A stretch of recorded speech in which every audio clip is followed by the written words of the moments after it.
আমাদের প্রশাসনের যারা দায়িত্বে রয়েছেন, সম্মানিত ডিসি সাহেব এবং এসপি সাহেব সহ প্রশাসনের কর্মকর্তাবৃন্দ এবং রাজনৈতিক নেতৃবৃন্দ, সাবেক প্রেস ক্লাবের সভাপতি, সাধারণ সম্পাদকবৃন্দ, সবাইকে জানাই আমার ব্যক্তিগত পক্ষ থেকে এবং আমার সরকারের পক্ষ থেকে সালাম শুভেচ্ছা। আসসালামু আলাইকুম রহমতুল্লাহি ওয়া বারাকাতুহু। প্রিয় সাংবাদিক ভাইরা, যারা দায়িত্ব গ্রহণ করলেন তাদেরকে অভিনন্দন জানাচ্ছি, ধন্যবাদ জানাচ্ছি। আমরা জাতীয়তাবাদী দল এবং আমাদের নেতৃত্বাধীন সরকার, আমাদের প্রিয় অভিভাবক মাননীয় প্রধানমন্ত্রী দেশ নায়ক তারেক রহমানের নেতৃত্বে দেশ পরিচালনার ক্ষেত্রে আমরা আমাদের জায়গা থেকে সর্বোচ্চ জনগণের কল্যাণের জন্য কাজ করে যাচ্ছি। সংবাদপত্রের স্বাধীনতার ব্যাপারে আমরা সবচাইতে উদার ভূমিকা পালন করে যাচ্ছি এবং সংবাদপত্রের স্বাধীনতার ব্যাপারে আমাদের কোনো বিধিনিষেধ বা কোনো ধরনের বান নেই। আপনারা অবারিতভাবে আপনাদের স্বাধীনতা ভোগ করতে পারেন এবং আপনাদের জায়গা থেকে আপনারা দায়িত্বশীলতার সহিত কাজ করবেন, এটাও আমরা প্রত্যাশা করি। আমাদের সরকারের প্রতি আপনারা আস্থা রাখুন। ইনশাআল্লাহ জনগণের কল্যাণের জন্য দেশ নায়ক তারেক রহমান ইতিমধ্যে যে কয়েকটি সিদ্ধান্ত নিয়েছে, আমাদের মাননীয় প্রধানমন্ত্রী গতকাল যুগান্তরকারী একটি পদক্ষেপ নিয়েছেন। দেশের কৃষকদের কৃষি ঋণ মওকুফের মাধ্যমে প্রান্তিক জনগোষ্ঠী যারা এই দেশের প্রান্তিক অর্থনীতি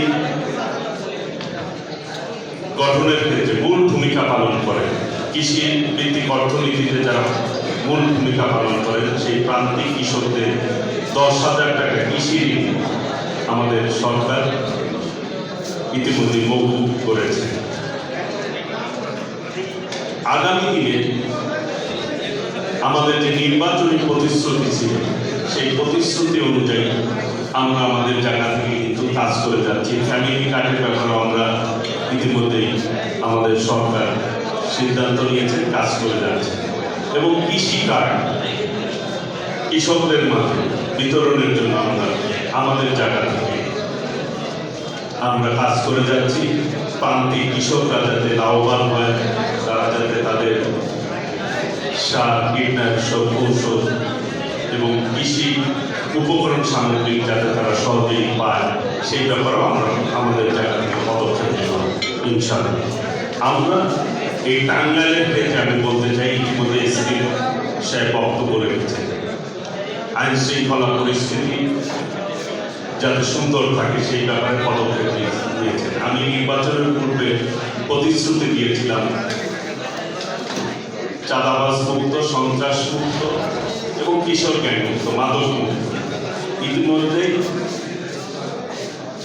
প্রশাসন কিন্তু পদক্ষেপ নেওয়া শুরু করেছে। আপনাদের সহযোগিতা কিন্তু প্রয়োজন, বিশেষ করে সাংবাদিকদের। আপনারা নির্বাচনকালীন সময়ে সর্বোচ্চ সহযোগিতা করেছেন। একটি ভালো নির্বাচন এই টাঙ্গাইলে উপহার দেওয়ার ক্ষেত্রে আপনাদের সহযোগিতা আছে। এখানে প্রশাসনের দুইজন যারা ব্যক্তি রয়েছে, ডিসি সাহেব এবং এসপি সাহেব, তাদের নেতৃত্বে টাঙ্গাইলের মানুষ একদম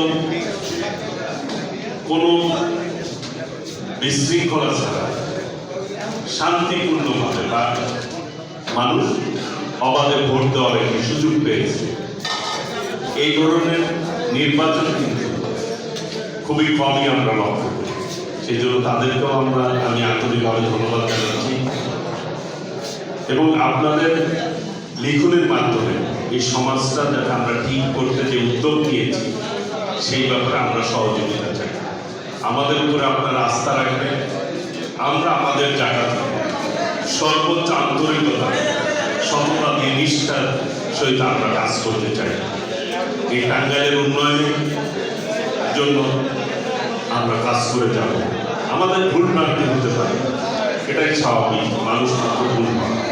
কিন্তু আপনারা আপনাদের জায়গা থেকে এমন কোনো সংবাদ পরিবেশন করবেন না যাতে করে এই সমাজে যে আমরা কাজ করে যাচ্ছি সেই ক্ষেত্রে মিনিমাম বাধাগ্রস্ততা তৈরি হয়। সেই জন্য সেই দিক দৃষ্টি রাখবেন, সতর্ক থাকবেন। আগামী দিনে আমরা সকলে মিলেমিশে এই টাঙ্গাইলকে গড়ে তুলতে ইনশাআল্লাহ।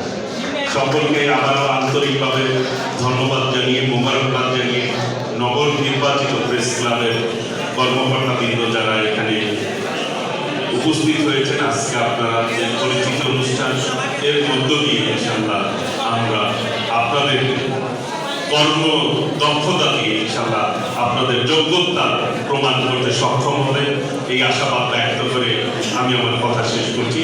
সকলকে ধন্যবাদ। আসসালামু আলাইকুম ওয়া রাহমাতুল্লাহ।